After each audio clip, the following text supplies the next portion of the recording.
नमस्कार बच्चों, एक बार फिर से स्वागत है मेरे चैनल एजुटेक शिखर में। बच्चों, आज का जो विषय है उस विषय के अंतर्गत हम लोग देखने वाले हैं इंग्लिश स्पीकिंग कोर्स डे 4 और इसके अंतर्गत जो टॉपिक हम लेने वाले हैं वो है डेली यूज्ड फ्रेजेस, यानी कुछ ऐसे वाक्यांश, कुछ ऐसे शब्द जिनका इस्तेमाल आप नियमित रूप से यानी डे टू डे लाइफ आप डेली जो बोलते हैं, जो बात करते हैं, उसमें इन वाक्यांश का इस्तेमाल आप करते हैं। और अगर इन वाक्यांश को आप अंग्रेजी में समझ जाते हैं कि अंग्रेजी में किस प्रकार बोला जाता है, तो आपकी जो इंग्लिश स्पीकिंग पावर है, क्षमता है, कैपेसिटी है, धीरे धीरे वो क्या कर सकती है, इम्प्रूव कर सकती है। उसके अंदर बहुत सारा सुधार आ सकता है। तो बच्चों, टॉपिक शुरू करने के पहले आप लोगों से गुजारिश करूंगा, रिक्वेस्ट करूंगा कि यदि आप मेरे चैनल पे पहली बार आए हो तो चैनल को सब्सक्राइब कर लीजिए, बेल नोटिफिकेशन को ऑन कर लीजिए। साथ ही साथ अगर ये जानकारी आपको अच्छी लगेगी तो वीडियो पे लाइक कीजिएगा, कमेंट कीजिएगा और ये वीडियो अपने मित्रों में शेयर भी कीजिएगा। तो बच्चों, चलते हैं और प्राप्त करते हैं आज एक नई जानकारी। जैसा कि मैंने आपको कहा बच्चों कि ये जो हमारी सीरीज चल रही है, इंग्लिश स्पीकिंग कोर्स की सीरीज चल रही है और इसमें हम डे 4 में वर्क कर रहे हैं। डे 4 की सीरीज लेके आया हूं और इसमें जो हम पढ़ने वाले हैं डेली यूज फ्रेजेस पढ़ने वाले हैं, जिनके बारे में अब मैं आपको जानकारी देने जा रहा हूँ। जानकारी देने के पहले मैं आपको बताना चाहूंगा कि ये छोटे छोटे जो वाक्यांश होते हैं, अगर इनको आप अच्छे से समझ लेते हैं, इनका अंग्रेजी में किस तरह इनको बोला जाता है और कौन से सिचुएशन पे बोला जाता है, अगर ये सारी चीजें आप समझ लेते हैं तो डेफिनेटली आप अंग्रेजी में जो आप अंग्रेजी के बोलने की जो हिचक रहती है, जिससे आप आपको लगता है कि नहीं मैं अंग्रेजी नहीं बोल पाऊंगा, वो सारी समस्याएं इन फ्रेजेस को देखने के बाद दूर हो सकती है। और कभी भी बच्चों आपको ध्यान रखना है कि अंग्रेजी में छोटे छोटे जो फ्रेज होते हैं, छोटे छोटे जो वाक्यांश होते हैं, उन्हीं से आपको बोलना शुरू करना है, नियमित बोलना शुरू करना है। इसके बाद धीरे धीरे आप बड़े बड़े वाक्यांश की तरफ मूव कर सकते हैं, बड़े बड़े वाक्यांश को आप देख सकते हैं। तो चलिए शुरू करते हैं, एक एक वाक्यांश देखते हैं कि किस प्रकार इन्हें अंग्रेजी में बोला जाता है। तो आज का जो पहला वाक्य है वो है, देखिए, जैसे मैं अभी आ रहा हूँ। मैं अभी आ रहा हूँ ऐसा अगर आप बोल रहे हो तो अंग्रेजी में आप बोल सकते हो जस्ट कमिंग। क्या बोल सकते हो? Just coming. मतलब किसी को आप बता रहे हो कि मैं अभी आ रहा हूँ तो सिंपली आपको बोलना है जस्ट कमिंग। देखिए इतना बड़ा हिंदी का वाक्य जरा देखिए और अंग्रेजी में कितना इजिली बोला जा रहा है, जस्ट कमिंग। ये हो गया पहला वाक्यांश। इसके बाद हम लोग दूसरे वाक्य की तरफ मुड़ते हैं, बहुत अच्छा। तो उसके लिए क्या बोलना है आपको? Very well. देखिए कई बार कई मौके पे डे टू डे लाइफ में डेली जब भी आप बात करते हो तो ऐसे वाक्यांश का आप इस्तेमाल करते हो। तो सबसे पहले मैंने आपको कौन से वाक्य के बारे में जानकारी दिया कि अगर आपको बोलना है किसी को, आपको क्या बोलना है कि मैं अभी आ रहा हूं तो जस्ट कमिंग बोल दीजिए, बहुत अच्छा है तो वेरी वेल बोल दिए, वेरी वेल बोलना है आपको। अब हम थोड़े दो वाक्य के बाद तीसरे चौथे वाक्य की तरफ मूव करते हैं। दो वाक्य हमारे हो चुके हैं, अब हम तीसरे वाक्य की तरफ आएंगे। देखिए तीसरा जो वाक्य है उसके बारे में भी हम लोग जानकारी प्राप्त कर लेते हैं। देखिए तीसरा वाक्य जो है कुछ ऐसा है, जैसे आपने किसी को बोला अच्छी बात है, आपने किसी को बोला अच्छी बात है, तो इसके लिए क्या बोल सकते हो आप? फाइन बोल सकते हो, वेरी गुड बोल सकते हो। अच्छी बात के लिए क्या बोल सकते हो आप? अंग्रेजी में क्या बोलोगे? Fine, very good. ठीक है, तो ऐसे अंग्रेजी वाले वाक्यांश का आप फ्रेजेस का इस्तेमाल कर सकते हो। जैसी आपकी मर्जी, अगर आपको बोलना है जैसी आपकी मर्जी, as you like, as you please, ऐसा भी आप बोल सकते हो। ज्यादातर हम लोग बोलते हैं एज यू लाइक, जैसी आपकी मर्जी, जैसी आपकी इच्छा। तो कई सारे मौकों पे आप ऐसे बोलते हैं जैसी आपकी मर्जी, तो एज यू लाइक बोलिए। अंग्रेजी में बोलना है तो एज यू लाइक। तो तीसरा हो गया, चौथा हो गया। अब हम पांचवे की तरफ मूव करते हैं। पांचवा होता है और कुछ चाहिए। जैसे किसी को बोलना है और कुछ चाहिए, और कुछ, तो आपको बोलना है एनीथिंग एल्स। अब क्या बोलना है? एनीथिंग एल्स, एनीथिंग एल्स बोलना है। देखिए कितना आसानी तरह से आप ये वाक्यांश का इस्तेमाल कर सकते हैं। और अगर ये वाक्य आप ध्यान में रखते हो तो डेफिनेटली बहुत इंप्रूवमेंट होने वाला है। ये छोटे छोटे वाक्यांश को बोलते बोलते समझते समझते ही अंग्रेजी में इंप्रूवमेंट होता है, सुधार होता है। आप सीधे बड़े वाक्य की तरफ जंप नहीं कर सकते हो, सीधा उन्हें बोलना शुरू नहीं कर सकते हो। आपको बेस मालूम होना चाहिए। ये सारे बेस वाले फ्रेजेस हैं, शुरुआती वाले फ्रेज हैं। तो तीसरा क्या था? अच्छी बात है, फाइन बोल दीजिए, वेरी गुड। जैसी आपकी मर्जी के लिए आपको क्या बोलना है, as you like, as you please बोल दीजिए, और कुछ बोलना है और कुछ एनीथिंग एल्स ऐसे बोल दीजिए। तो कुल हमने 5 वाक्यों के बारे में अब तक जानकारी प्राप्त कर ली है। अब हम मूव करते हैं, अब हम चलते हैं आगे के वाक्य की तरफ, यानी 6वें नंबर पे जो वाक्य 6, 7, 8 वाले जो वाक्य हैं उनके बारे में भी हम थोड़ी जानकारी प्राप्त कर लेते हैं।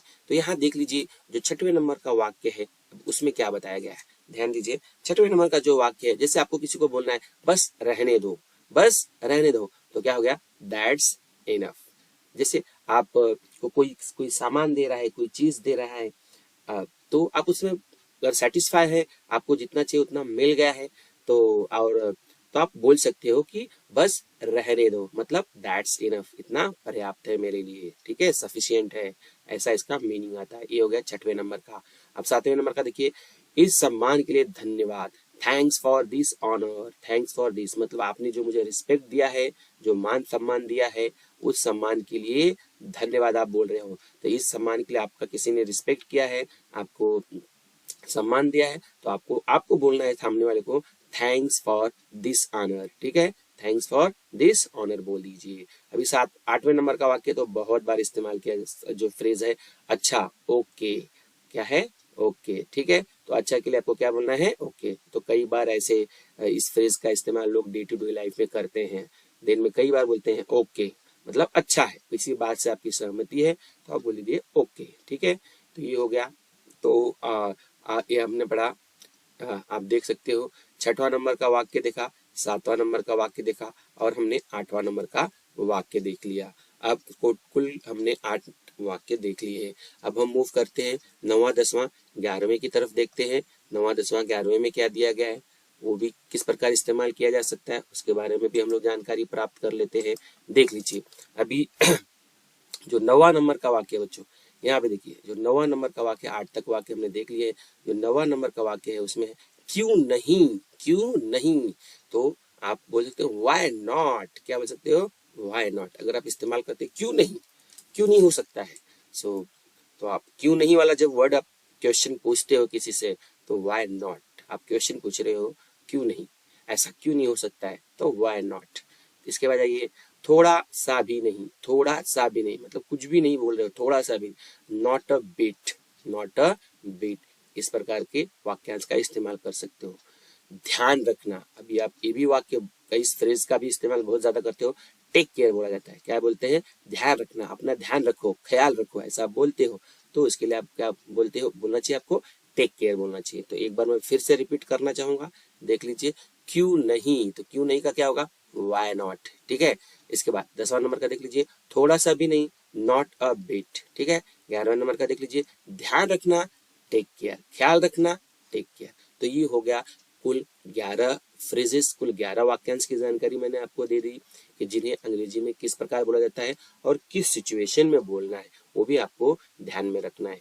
तो आप सिचुएशन ध्यान में रखोगे तो आसानी से बोल पाओगे। अब हम बढ़ते हैं अगले वाक्यांश की तरफ। अगला जो वाक्य है, क्योंकि 11 वाक्य के बारे में हमने जानकारी प्राप्त कर ली है, अब 12वां वाक्य हम लोग देखते हैं, जिसमें बोल सकते हैं जैसे कल मिलेंगे, आप किसी को बोल रहे हैं कल मिलेंगे, तो सी यू टुमारो, क्या बोल सकते हैं, सी यू टुमारो। आप किसी को बोलते हैं ना कल मिलेंगे, तो सी यू टुमारो। तो ये देखिए, ये भी जो वाक्य है ये नियमित रूप से इस्तेमाल में आने वाला वाक्य है, फ्रेज है। अब देखिए 13 वाला देखिए, हाँ जरूर, yes by all means, yes by all means, हाँ जरूर, बहुत अच्छा, दैट इज टू मच, ठीक है, दैट इज टू मच, ठीक है, बहुत अच्छा, दैट इज टू मच बोल सकते हो। तो इस प्रकार हमने कौन कौन से वाक्य देख लिए, 12वां देख लिया, 13वां देख लिया और 14वां देख लिया। अब हम आगे की तरफ, आगे के वाक्य की तरफ मुड़ते हैं। चलिए आगे के वाक्य की तरफ भी देख लेते हैं। तो आइए 14 वाक्य हो गया है, अब हम चलते हैं 15वां और 16वां वाक्य की तरफ चलते हैं, उनको देख लेते हैं। देखिए जैसे आपको किसी को बोलना है हाँ सर, हाँ जी या हाँ सर बोलना है, तो आप क्या कह सकते हो, इसके लिए क्या कर सकते हो, क्या यस सर बोलते हैं ना, यस सर, ये भी बहुत ज्यादा यूज में आने वाला फ्रेज है, हाँ सर, यस सर। 16वां देखिए, नहीं कभी नहीं, नहीं कभी नहीं, नो नॉट एट ऑल। देखिए कितना ये जो वाक्य है, फ्रेज है, बहुत ही इस्तेमाल किया जाता है, नहीं कभी भी नहीं, इसका मतलब नो, नॉट एट ऑल, ठीक है, ऐसे आपको इस्तेमाल करना है। तो 15वां और 16वां वाक्य जो है मैंने आपको बता दिया है। अब हम मूव करते हैं आगे की तरफ, आगे के और वाक्यों के बारे में देख लेते हैं। देख लीजिए यहाँ पे अब हम बढ़ते हैं 17वां, 18वां और 19वां जो वाक्य है उसके बारे में देख लेते हैं, इनको कैसे बोला जाता है। ध्यान दीजिए, तो 17वां है कोई बात नहीं, क्या है, कोई बात नहीं, नेवर माइंड, डजेंट मैटर, दोनों में से किसी का भी इस्तेमाल, नेवर माइंड बोलते हैं ना, तो नेवर माइंड इसका मतलब कोई भी बात नहीं है, नेवर माइंड मतलब कोई भी बात नहीं है, ऐसा बोल सकते हो। डजेंट मैटर, ठीक है, ऐसे भी बोल सकते हो। 18वां देख लीजिए, और कुछ नहीं, नथिंग एल्स, और कुछ नहीं है, बोलते हैं आप ज्यादा करके, तो इसके लिए आपको इस्तेमाल करना है नथिंग एल्स। इसके बाद देख लीजिए, कोई खास बात नहीं, कोई खास बात नहीं, आप सामने को वाला पूछता है कोई बात है तो आप बोलते हैं कोई खास बात नहीं है, नथिंग स्पेशल बोलिए, नथिंग स्पेशल बोलिए, कोई खास बात नहीं है भाई, नथिंग स्पेशल, ठीक है, तो ऐसा बोल सकते हैं। तो हमने क्या क्या देखा, 17वां क्या देखा, कोई बात नहीं, नेवर माइंड, डजेंट मैटर, और कुछ नहीं, इसमें हमने क्या देखा, नथिंग एल्स देखा, और फिर कोई खास बात नहीं में हमने क्या देखा, नथिंग स्पेशल देखा, ठीक है, क्या देखा हमने, नथिंग स्पेशल देखा, ठीक है, क्या बोलना है वो भी मैंने आपको बता दिया।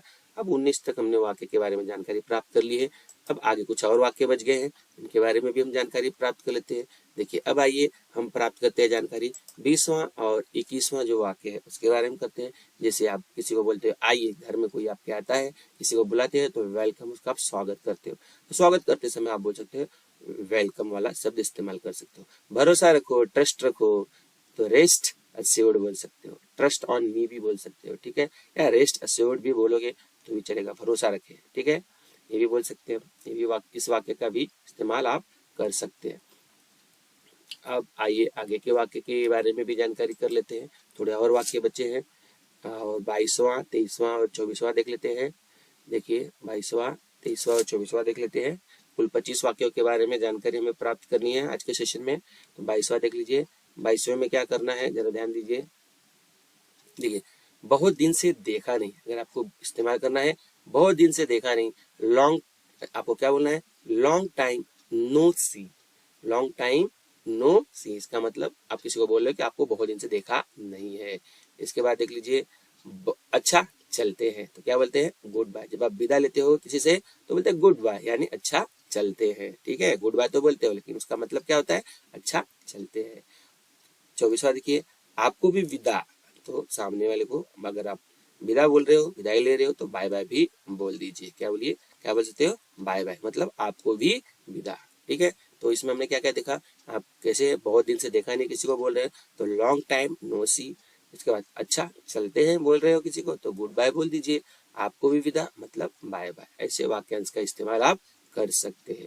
तो ये था 24वां वाला वाक्य। अब हम मूव करते हैं एक आखिरी वाक्य की तरफ। आखिरी जो वाक्य आज का है वो 25वां नंबर का वाक्य है। उसमें कैसे आप देख सकते हैं उसका कैसे इस्तेमाल किया गया है, जरा सा भी नहीं, जरा सा भी नहीं, not the least, not the least, जरा सा भी नहीं के लिए क्या कर सकते हैं, नॉट द लीस्ट, ऐसे वाक्य का इस्तेमाल कर सकते हैं, फ्रेज का इस्तेमाल कर सकते हैं।